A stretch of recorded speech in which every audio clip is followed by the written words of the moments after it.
Joining me now in the studio is political analyst, Professor Steven Friedman, who is our guest once again today. Professor, good to have you with us once again this morning. And I thought, let's talk about the dynamics that we're seeing in Nelson Mandela Bay.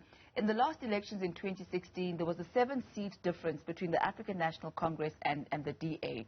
The DA then formed coalitions with some of the smaller parties, the ACDP, the UDM, which didn't quite work out, and they were replaced by the Patriotic Alliance, COPE, etc. What is the likelihood of an ANC and DA coalition in Nelson Mandela Bay? Hi, morning, Tommy. Morning. Look, it would solve the problem that I was talking about yesterday and I've been talking about for the last few days, because I keep on making the point that if you don't have coalitions between the big three, then it's going to be I don't see how you can form a government in Nelson Mandela Bay without a coalition between the ANC and the DA as things stand at the moment. It's going to be very, very difficult. So the question becomes, they're going to have to weigh it up. On the one hand, I think it's negative for voters to say, well, we can't form a government, you're going to have to vote again, and then you vote again, and it doesn't solve the problem because it doesn't shift anything, or you land up with an administrator. So there is that pressure on them to form a government. But if you consider the amount of political energy that they devote to telling their voters that the other side is a very bad idea, I mean, obviously the DA, because it's the smaller one, does this more. So, you know, voters are aware that you have to make these compromises sometimes. But I just wonder about a situation where, you know, 10 days ago you were saying that these were corrupt, inefficient people who were a danger to the country, and now you're saying, well, we're forming a joint government with them. And we'll continue on that point, Professor, because now then it's the issue of trust from the voters' perspective, saying, do you actually really mean what you say, or is this just an area of politicking?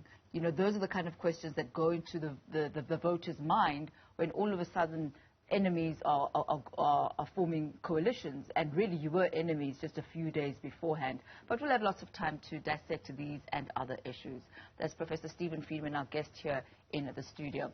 Professor Friedman, let me ask you about the dynamics of the politics within the ANC and how they might have affected ANC's performance this time round. We've seen Ace Magashule, very senior, very influential on the ground, being suspended. We've seen former President Jacob Zuma going into prison this year. We've also seen Carl Niehaus, who also has quite an influence in the RET side, being suspended at some point. How much has all of this and all of these shifts actually affected the ANC at the polls, do you think? I think there are two questions we need to ask. The one is the one you've just asked, and the other one is how is what has happened at the polls going to affect what happens inside the ANC? Because that is hugely important.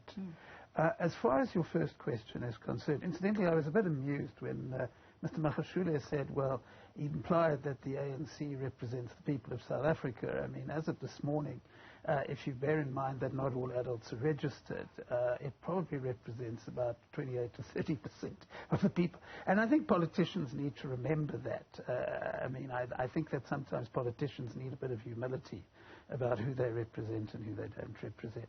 But to return to your question, there is no doubt that the ANC was harmed by not so much the national factionalism which we see here, but by the disputes which arose in various parts of the country about who was supposed to be on the candidates list and who wasn't, which was also a major minus for the ANC in 2016.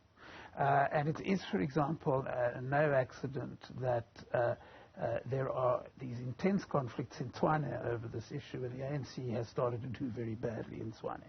So you can't really effectively fight an election if you tied down by these internal wranglings.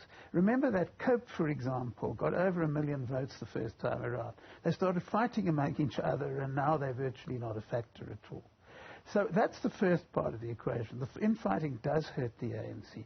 And incidentally, a lot of this infighting about council positions is not about national factional politics. It's about the sad reality in South Africa is that there are not enough jobs available, there are not enough opportunities available in the formal economy. And so many people, or some people, take to politics to try to get into council so that they get a middle-class salary. There's that argument, Professor, which you put on the table, which I do believe holds water. Yeah. But then I also do believe that national, and what happens nationally does affect what happens on the branch levels.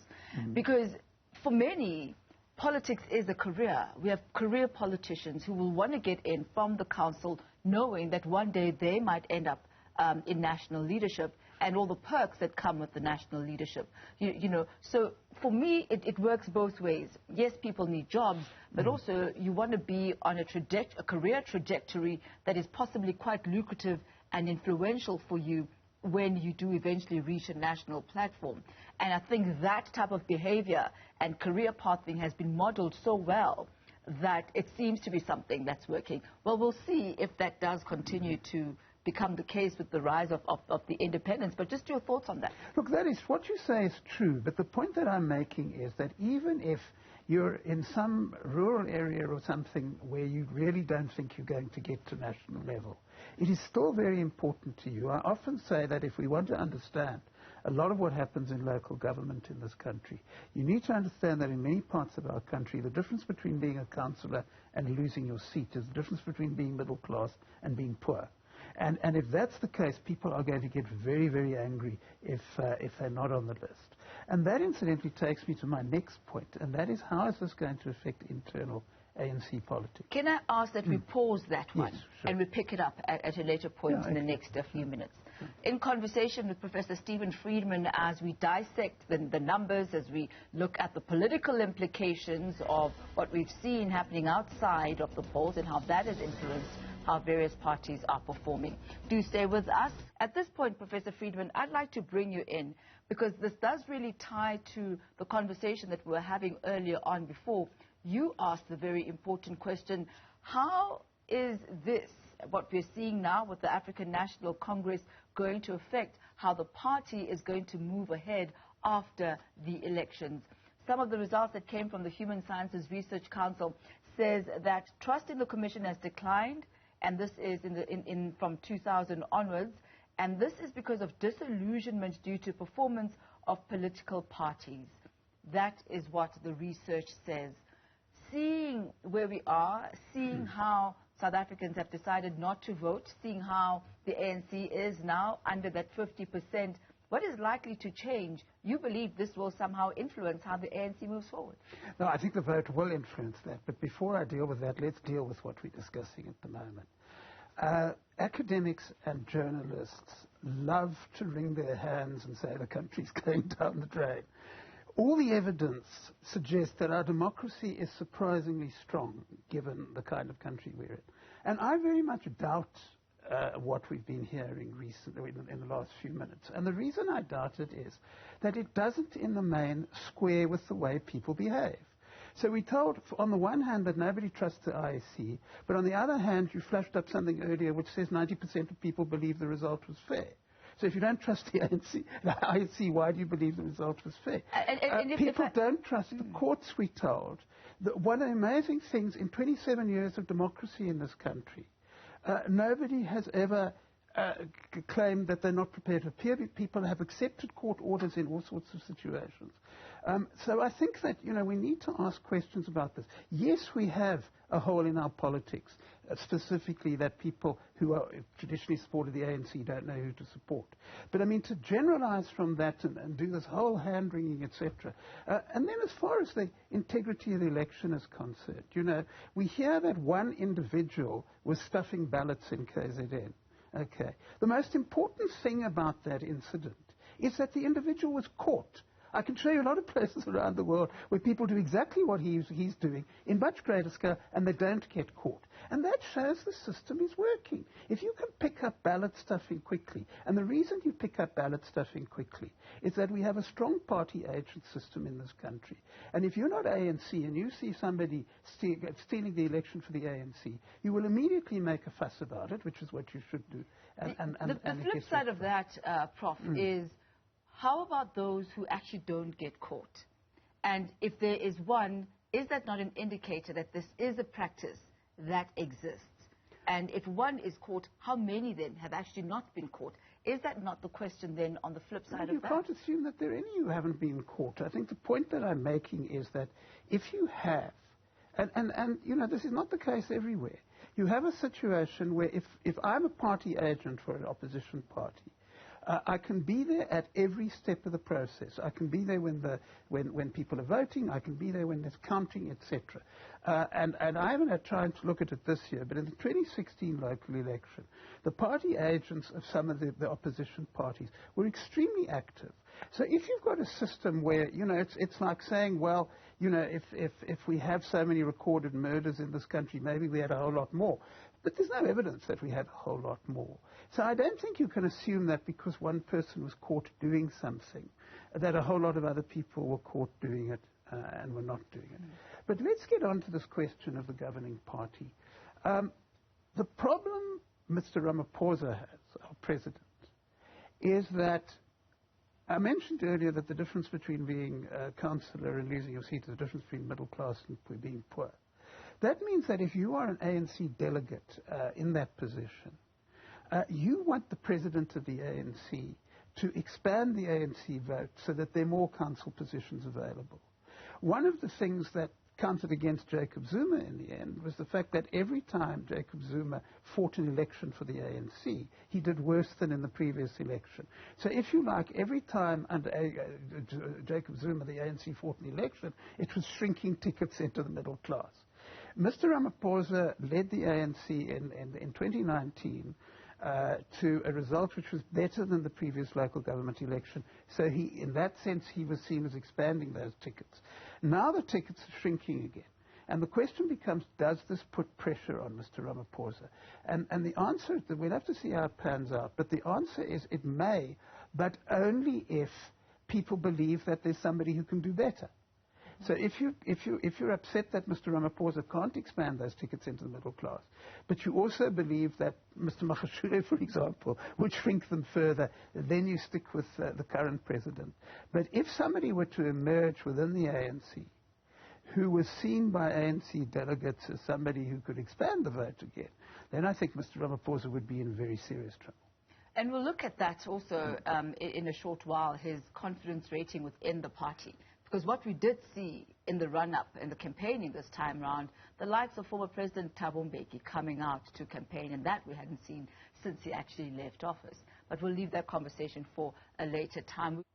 Thank you for staying with us as we continue focusing on the elections and the results as they come in. We are in studio with Professor Steven Friedman, political analyst.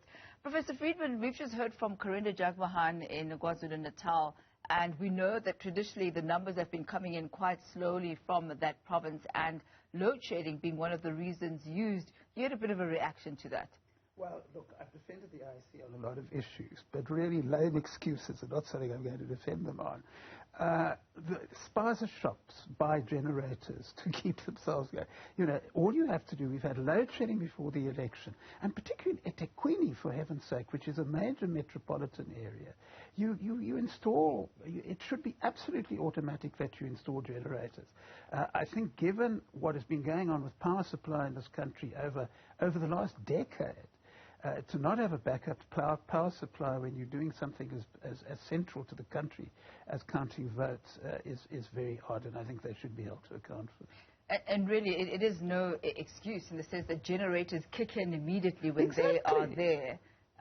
You know, and really that should not be an issue. But let's go back to the topic we were discussing earlier on about whether the outcome of the elections now, as far as the ANC is concerned, is likely to change the dynamics within the party.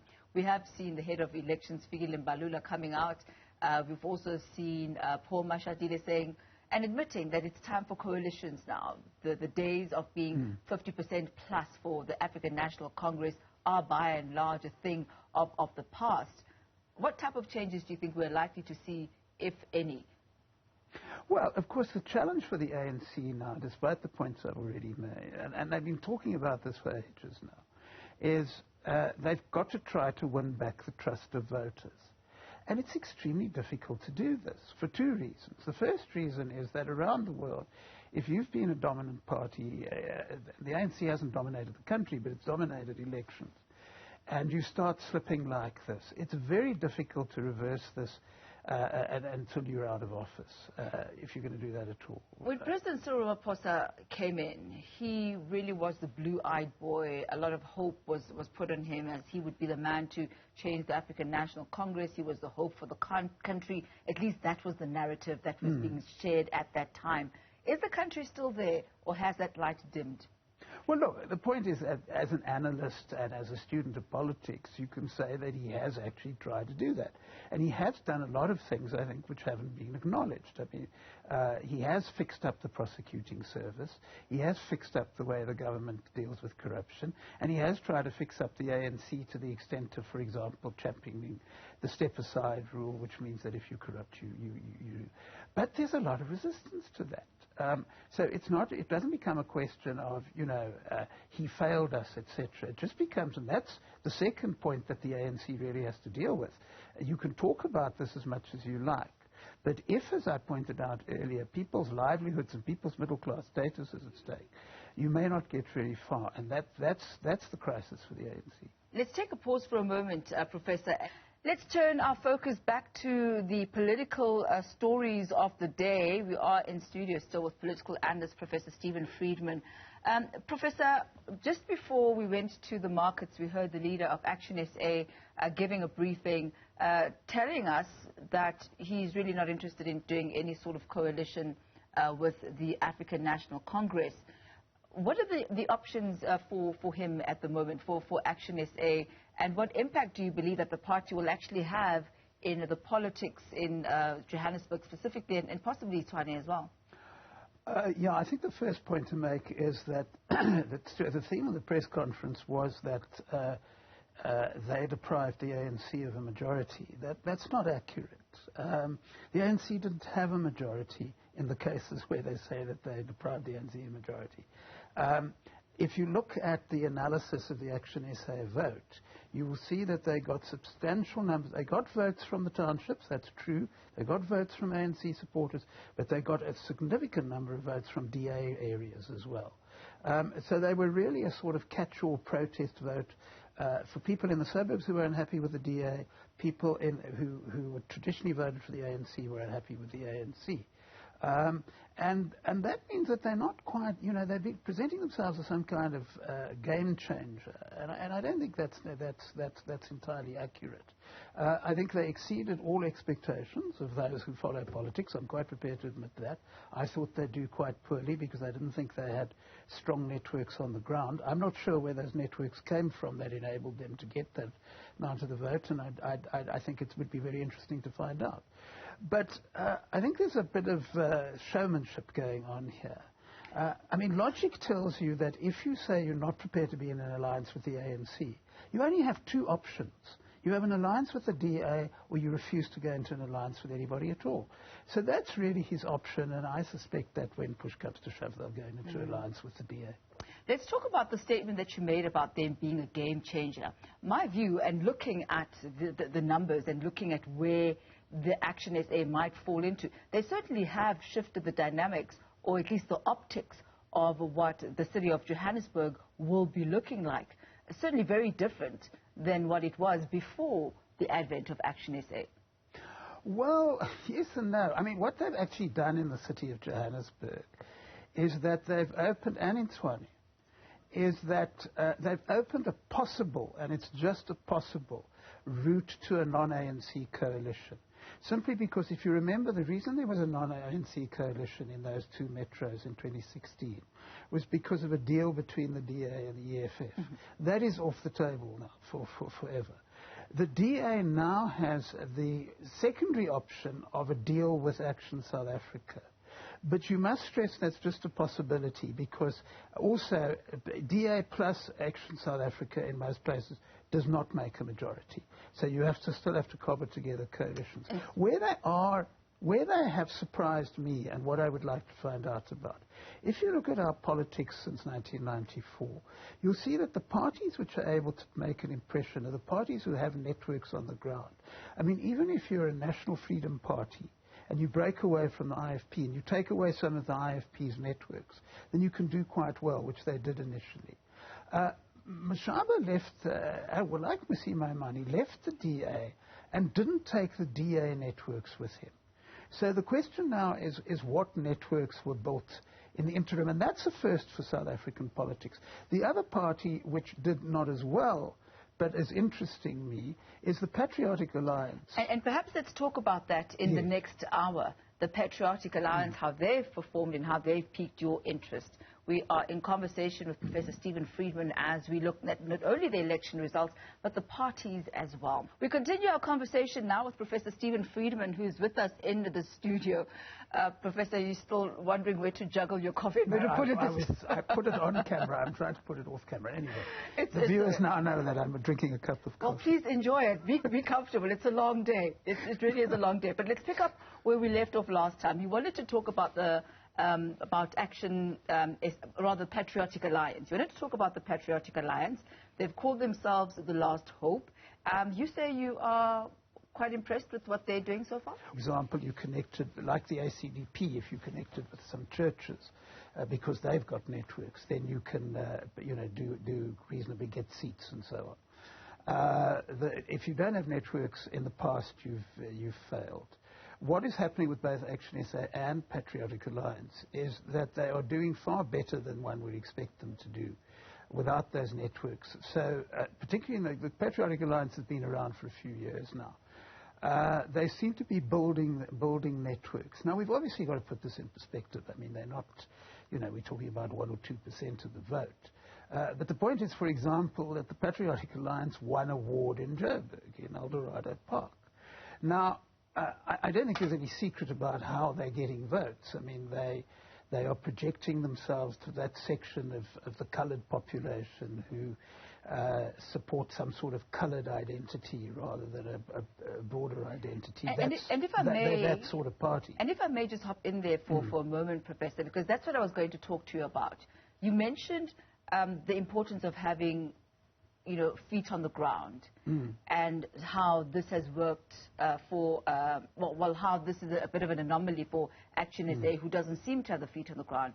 But if you look at the Patriotic Alliance, who have really clearly defined themselves as a coloured party for the coloured vote, in your view, does that not constitute as such a set demographic that would constitute feet on the ground, the same way that a church grouping might? Because that is such a definite community of people.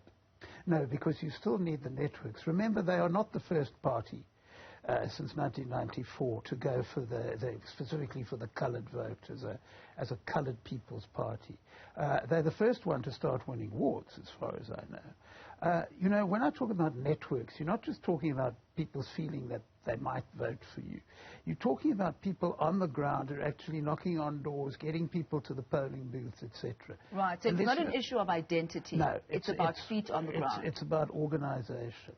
And what I'm saying is that what we need to understand, which may mean that smaller parties will do better in the future, is that we have an example of two smaller parties who seem to be able to manage that without using any of the networks that parties have been using up to now. So we need to understand that to see what kind of politics might be emerging in our country in the next few years. Very interesting. Thank you very much for that, Professor Friedman. We continue dissecting what these numbers mean, what the new trends are that are emerging from these particular political party elections, local government elections rather. And on that note, Professor, I just want to touch on the Patriotic Alliance and the issue of coalitions. What Gayton McKenzie said is that if the Avia Beer was still around, they, as the Patriotic Alliance, would have no problems with forming a coalition government with him, because as far as he's concerned, it's not about ideologies, but it's really about the power to be able to change the lives of your people. And he was also talking then on the backdrop of what Herman Mashaba was saying that he will not go into coalition with the African National Congress because he believes that the ideologies differ. What are your thoughts on that? Another school of thought, if you look at Herman Mashaba, if he did go into coalition with the African National Congress, then perhaps there could be a possibility of him even becoming mayor. That could be a deal that they could maybe strike with the African National Congress. But as it stands now, he doesn't have a chance of being mayor. Your thoughts?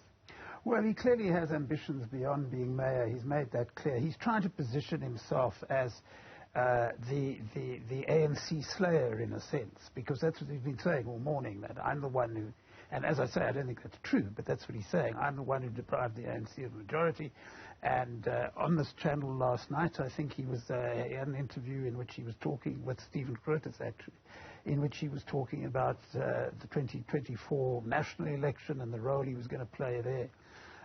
So I think he's got his eye very clearly set on 2024, and he's trying to position himself as the alternative to the ANC in 2024.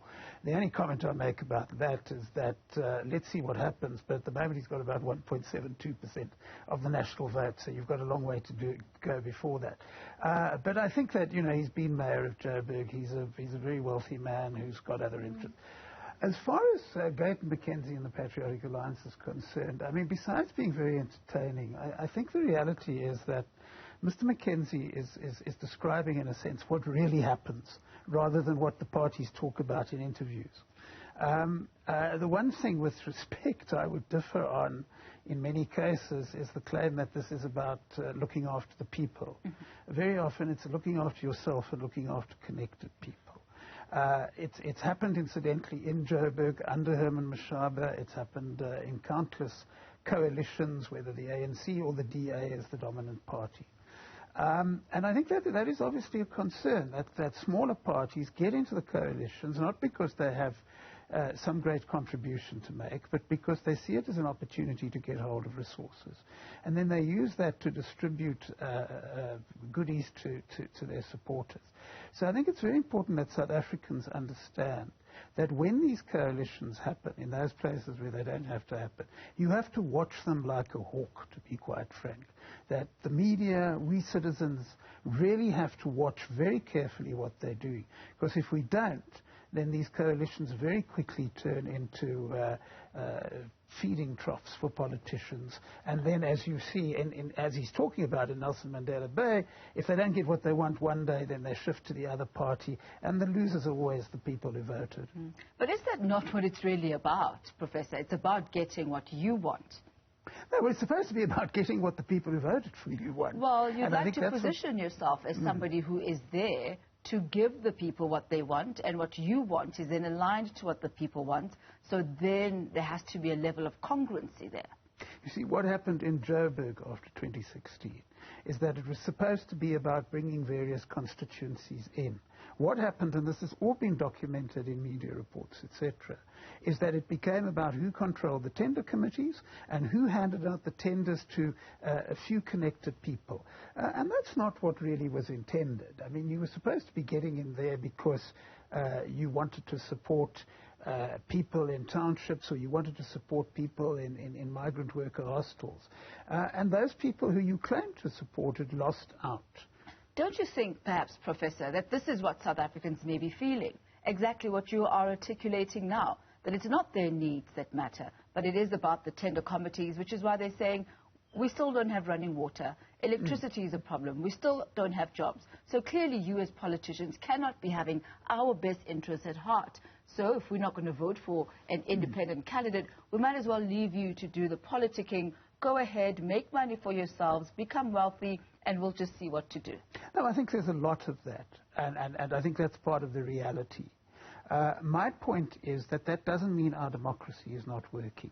And the way in which our democracy works, and you can't stress this enough, is whether you're in the media, whether you're in some organization, whatever, you have the right to challenge this.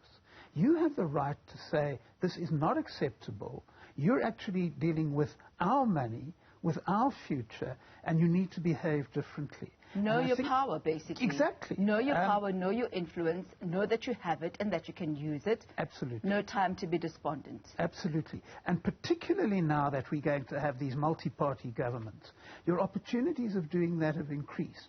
Because what we really want, if you had a situation where people were pulling out of coalitions because they weren't looking after people's interests, then we would be in a very comfortable position. And that's what we need to try to achieve. Professor Steven Friedman, always such a pleasure engaging with you. Thank you for your thoughts and just the dynamic points of view that we've been discussing throughout this afternoon. It's really been a pleasure. Looking forward to having you once again. That's Professor Steven Friedman, political analyst, as we continue dissecting the state of affairs in South Africa. We are right into the vote counting, politicians talking about what it is that they will do, who they will form coalitions with, and how that then bears on us as South African citizens.